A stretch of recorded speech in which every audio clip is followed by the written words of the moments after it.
Assalamualaikum warahmatullahi wabarakatuh. Waalaikumsalam warahmatullahi wabarakatuh. Waalaikumsalam warahmatullahi wabarakatuh. Ya, selamat pagi anak-anak semua. Ya, pagi. Bagaimana kabarnya hari ini? Sehat semuanya? Alhamdulillah sehat. Sehat, Pak. Alhamdulillah sehat ya.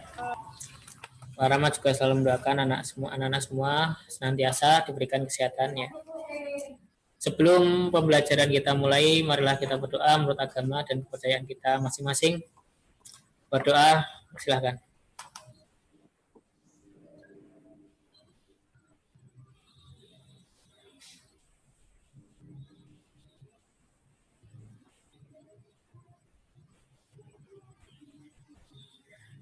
Cukup.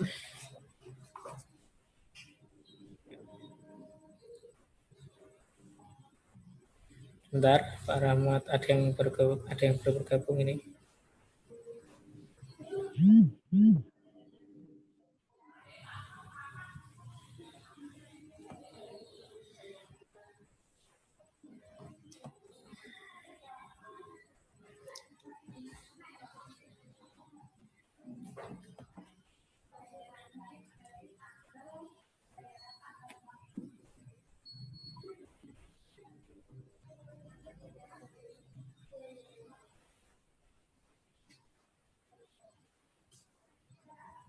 Semuanya bisa melihat? Halo?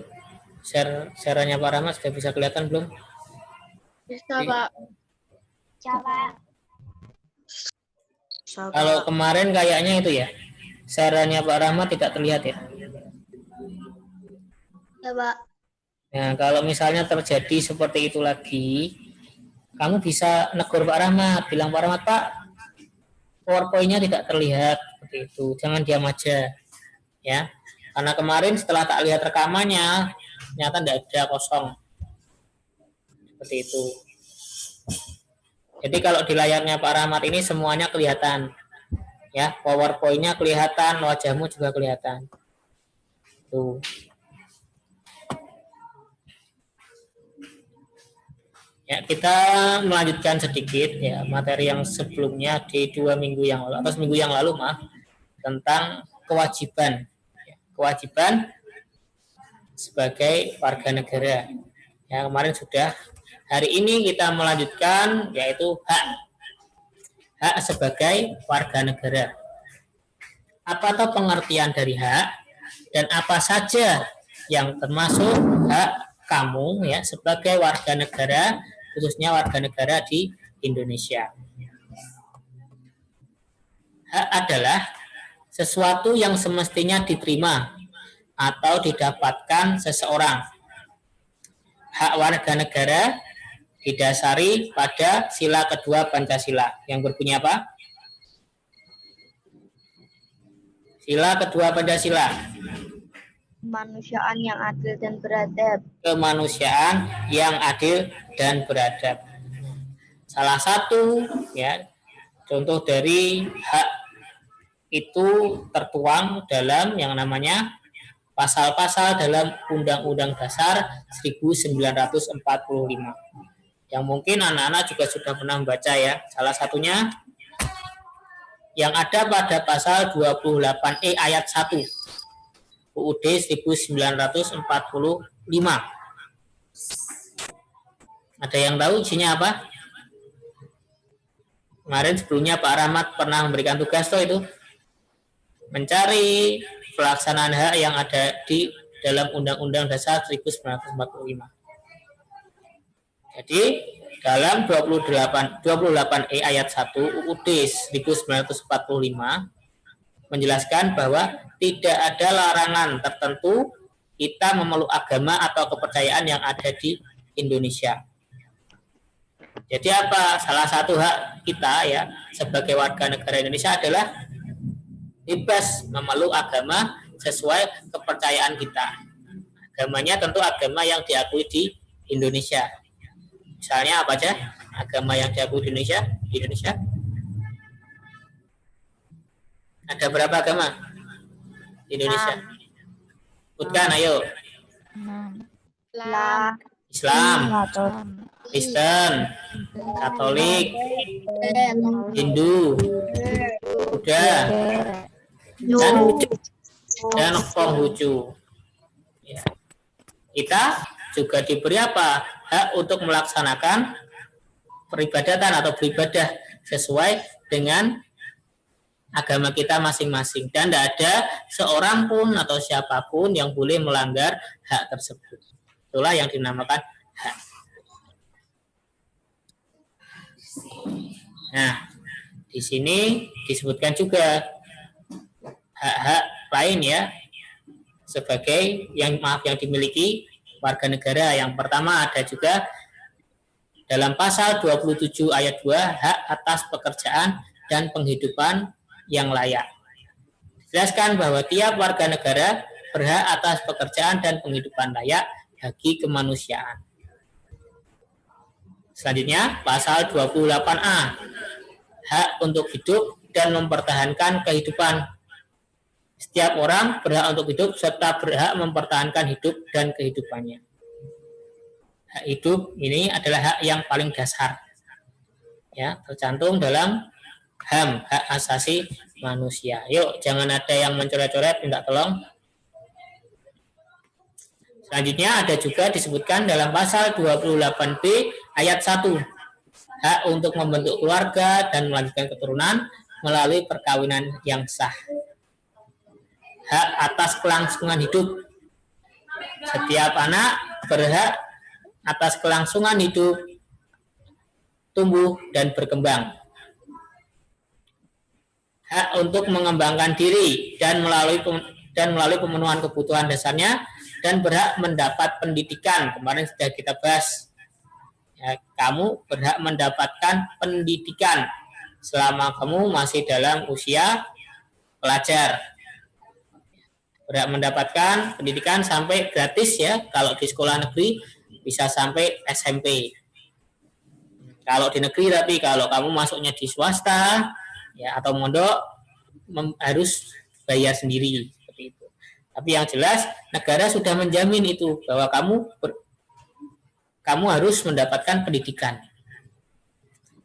Yang berikutnya, hak untuk memajukan dirinya dan dalam memperjuangkan haknya secara kolektif untuk membangun masyarakat, bangsa dan negaranya. Disebutkan.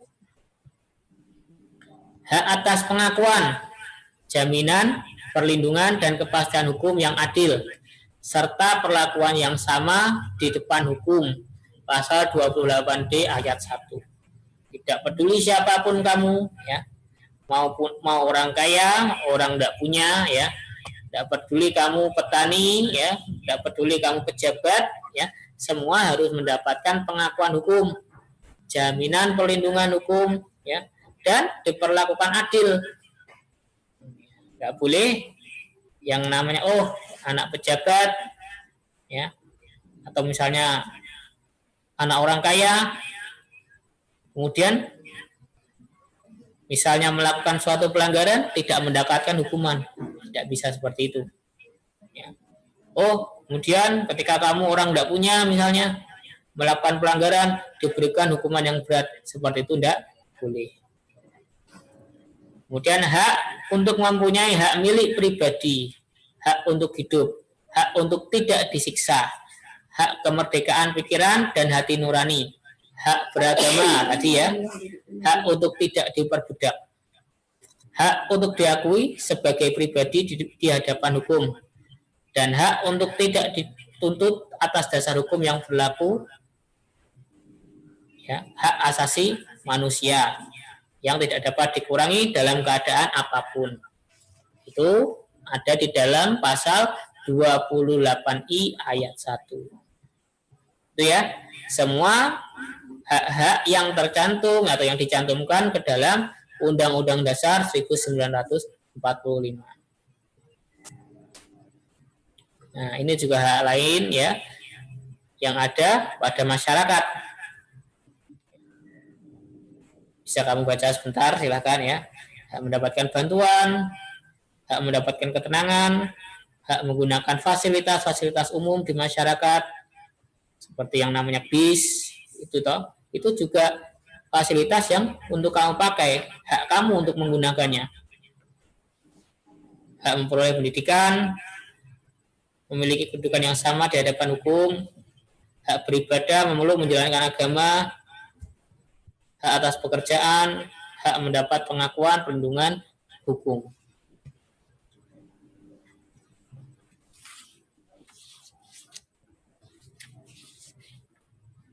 Nah, pentingnya pelaksanaan hak. Pelaksanaan hak warga negara Indonesia berdampak penting ya bagi kemajuan bangsa Indonesia. Misalnya dalam pemilihan umum atau pemilu presiden kemarin, ya, setiap warga negara berhak memberikan suaranya. Ini adalah salah satu hak yang penting. Apa yang terjadi jika masyarakat Indonesia tidak menggunakan haknya untuk mengikuti pemilu? Ya, apa? Tidak akan terpilih yang namanya pejabat-pejabat politik itu atau pengambil-pengambil kebijakan. Tidak akan bisa dipilih yang namanya Pak Presiden, ya, Pak Jokowi. Tidak akan bisa dipilih kalau apa? Rakyat Indonesia tidak mengikuti pemilihan umum. Kemarin yang baru saja diadakan pemilu juga ya, pemilihan wali kota Kota Semarang. Apa yang terjadi kalau misalnya masyarakat Kota Semarang tidak mengikuti pemilihan umum tersebut? Ya tidak akan tidak akan diperoleh yang namanya wali kota. Seperti itu ya. Ini adalah salah satu pentingnya pelaksanaan hak. Jadi bukan hanya kewajiban yang penting, hak itu juga penting.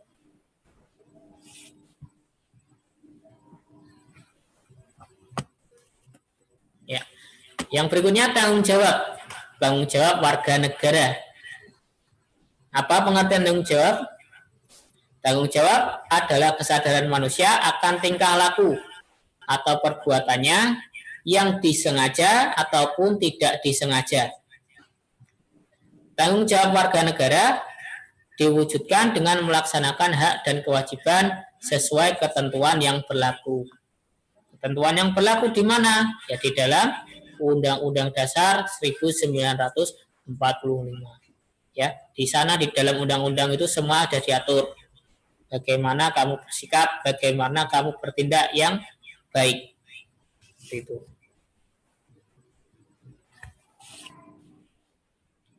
Nah, salah satu macam-macam perilaku warga negara yang mewujud dalam mencerminkan tanggung jawab sebagai warga negara yang baik. Yaitu yang pertama, memahami dan mengamalkan Pancasila dalam kehidupan sehari-hari. Jadi, Pancasila itu mengatur yang namanya kehidupan kalian bernegara. Seperti itu ya.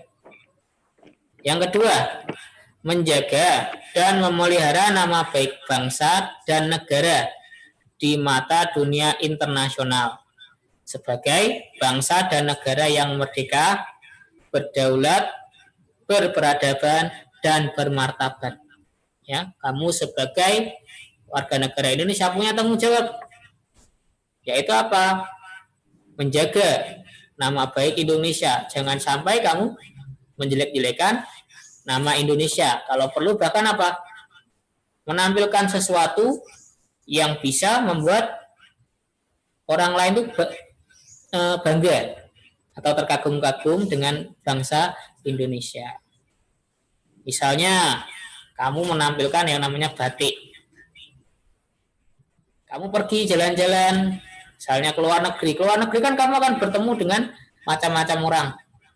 Kamu gunakan batik. Nah, itu juga salah satu apa?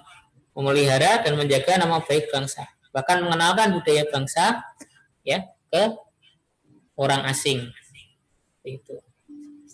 Yang berikutnya yang ketiga, menjaga persatuan dan kesatuan dengan menghindari sikap dan perilaku diskriminatif, mendiskriminasikan orang lain. Ya, pernah terjadi juga di Indonesia. Ya. masyarakat ya daerah lain. Para sebutkan saja, dulu pernah terjadi Papua misalnya. Ada masyarakat Papua yang dihina atau dilecehkan, disebut tidak baik. Itu adalah termasuk dari perilaku diskriminatif yang bisa apa? Bisa memecah belah bangsa Indonesia. Karena yang namanya Indonesia itu luas, ya, sukunya banyak, budayanya banyak, ya, pulaunya banyak, rasnya banyak. Yang namanya beda itu pasti, ya, tidak semua orang sama kayak kamu. Ya. Ada orang yang putih, tapi ada orang yang hitam juga. Ada yang rambutnya lurus, ada yang keriting juga. Itu tidak perlu yang namanya diskriminatif. Yang berikutnya yaitu membina solidaritas sosial sebagai sesama warga negara Indonesia. Solidaritas sosial itu seperti apa? Saling membantu, tolong menolong sesama warga negara Indonesia. Contohnya ya seperti yang baru-baru ini terjadi ya, kamu lihat di televisi terjadi banjir, gempa bumi, tanah longsor, ya toh, di berbagai wilayah Indonesia. Nah, sikap yang bagus bagaimana? Kita sebagai warga negara Indonesia, ya apa? Ya membantu, menolong.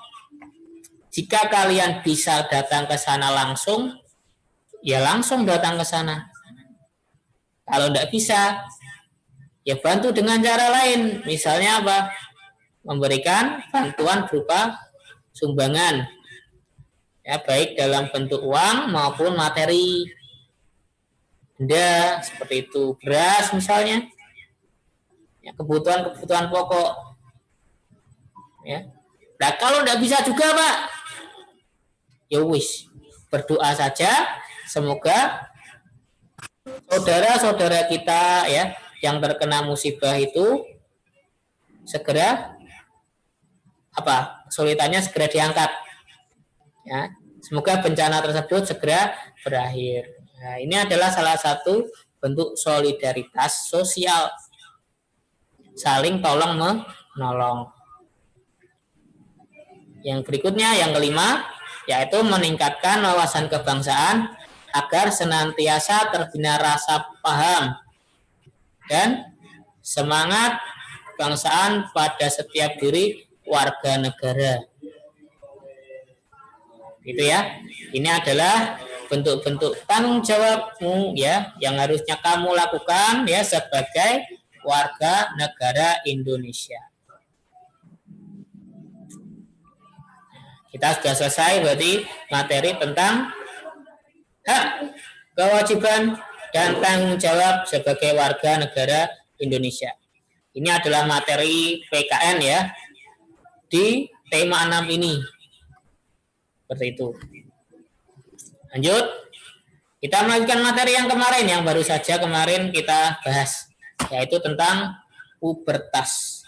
Kita kemarin sudah membahas ada ciri-ciri pubertas.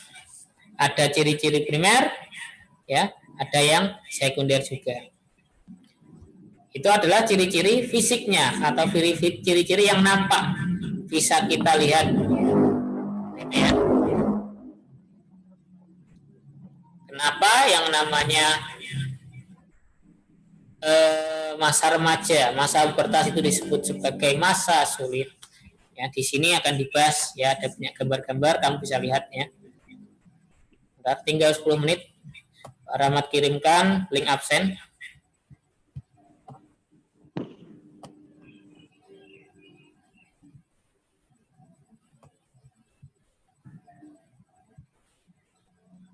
Jadi link ini khusus untuk anak-anak yang langsung mengikuti pembelajaran Zoom.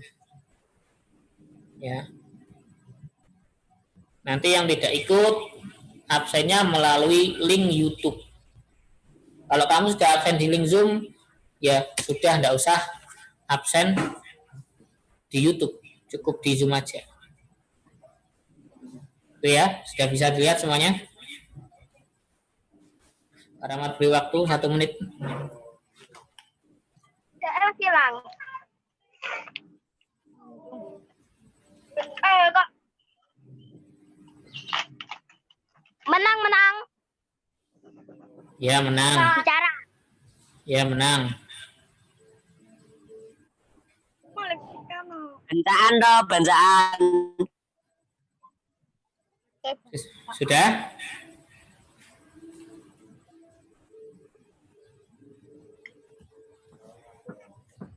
Sudah belum? Udah sama apa, Bin? Ini absennya di link Zoom ya, nggak usah di chatnya ini. Iki. Linknya itu diklik, kamu absen lewat situ. Coba.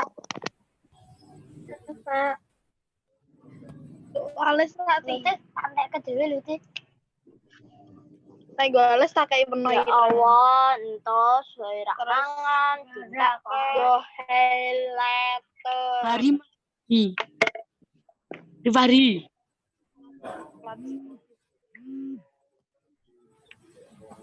Lanjut ya. Ya. Jangan, Pak.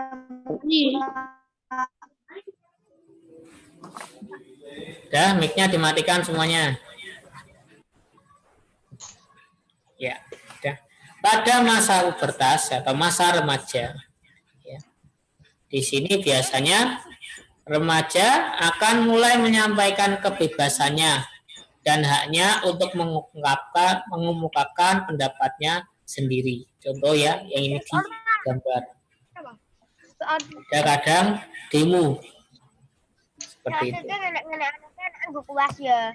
Iya, minta tolong mikrofonnya dimatikan dulu. Ya. Tak sama di kelanjut. Manis Kayak lips di implorannya di Flora. Kita ambil itu. Iya. Udah ya, matikan. Remaja lebih mudah dipengaruhi temannya daripada pengaruh orang tua. Nah, ini yang harus kamu hati-hati. Yang berikutnya, remaja mengalami perubahan fisik yang luar biasa, baik pertumbuhannya, seksualitas maupun psikisnya. Yang keempat, remaja sering menjadi terlalu percaya diri dengan emosinya yang biasanya meningkat sehingga mengakibatkan ia sukar itu susah menerima nasihat. Ya. Udah merasa hebat, kadang seperti itu, tidak mau dinasehati. Ini adalah salah satu tanda. Tapi ini adalah sikap yang salah, gitu ya. Kalian harus tahu.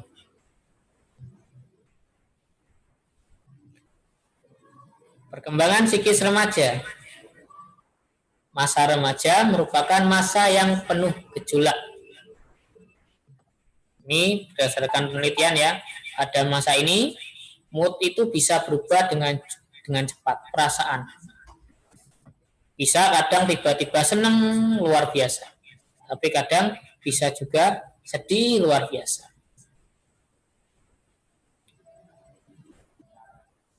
Nah, ini disebabkan karena apa? Ya macam-macam. Bisa karena bahan pekerjaan di rumah, pekerjaan atau tugas di sekolah, kemudian ya kegiatan sehari-hari di rumah. Itu. Senang menunjukkan diri. Yang namanya remaja senang menunjukkan diri. Kadang membangkang dan kritis. Mulai ingin yang namanya mencoba-coba. Kemarin Pak Rahmat sudah bilang ya, merokok itu kadang dipengaruhi yang namanya pengen coba-coba. Ih, kok keren. Itu merokok. Padahal yang namanya merokok itu tidak baik. Tidak baik bagi kesehatannya.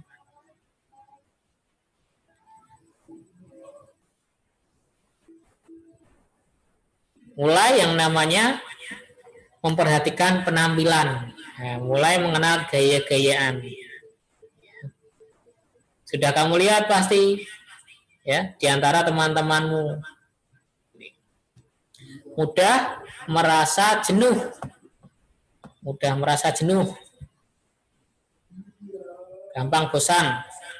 Emosi tidak stabil. Tadi ya, kadang bisa tiba-tiba marah. Marahnya sampai berlebihan. Senangnya juga kadang bisa berlebihan. Keras kepala tadi ya, suka membangkang. Mulai bersikap kritis dan tidak mau begitu saja menerima pendapat dan perintah orang lain. Dikandani mulai angel. Nah, kadang seperti itu. Nah, selanjutnya ada tentang tips sukses pubertas. Nah, karena kamu sekarang ini kan kemarin jadi bahas ya, pada usia berapa toh perkiraan anak-anak mengalami atau menginjak pada masa pubertas. Ya. Nah, untuk menghadapinya, ya ada sebuah poster ini, tips sukses pubertas. Yang pertama, selalu mendekatkan diri kepada Sang Pencipta, Allah Subhanahu wa Ta'ala. Yang kedua, mencari informasi, bertanya, diskusi tentang pubertas dan pendidikan seks kepada orang yang mengerti. Gampangi, paling gampang, tanya ke bapak ibu. Ya, pasti dijawab. Dan pasti orang tuamu tahu itu. Kalau kamu malu kan, pasti kan malu kadang. Tanya ke teman nih, tanya ke orang lain tak kenal. Nah, makanya kamu langsung tanya bapak ibumu atau kakakmu. Tuh. Mas, pubertas ki apa toh? Pak, Bu, pubertas itu apa toh Pak, Bu? Tuh ya, silakan kamu diskusi, kamu ngobrol dengan orang tuamu. Yang ketiga, selalu berpikir positif dan melakukan perbuatan yang positif. Banyak membaca buku pengetahuan. Pilih teman atau pergaulan yang baik. Ya tadi, misalnya contoh pengen mencoba-coba merokok, itu biasanya apa? Dipengaruhi pergaulan. Koncoku ngerokok, ketoknya keren, aku tak niru-niru wah. Ya, jangan seperti itu. Yang keenam, kembangkan hobi dan bakatmu. Isi kegiatanmu itu dengan hobi-hobi yang positif. Tadi itu salah satu ciri psikisnya adalah apa? Gampang bosan. Nah, kalau bosan bagaimana? Ya kamu cari apa sesuatu yang kira-kira sesuai dengan minat kamu, hobi kamu apa? Ada dicontohkan, ada hobi nyanyi, lukis, nari, dan sebagainya. Nah, itu adalah cara-cara atau tips sukses untuk menjalani atau saat ini kamu di masa pubertas ini. Itu ya. Selanjutnya tugas. Ya, ini ada di bukumu tema juga. Silakan nanti kamu buat tabel seperti ini ya untuk di buku catatan tema kamu. Ini tabel untuk laki-laki, silakan screenshot dulu. 1, 2, 3, 4, 5, cukup. Ya. Yang berikutnya ini tabel untuk perempuan, silakan kamu screenshot. 1, 2, 3, 4, 5. Cukup ya, dah. Itu tugasmu ya. Jadi sendiri ya, laki-laki sendiri, perempuan sendiri. Seperti itu kamu tulis di buku tema. Cukup? Ada yang mau ditanyakan? Kalau bingung tugasnya itu halaman berapa?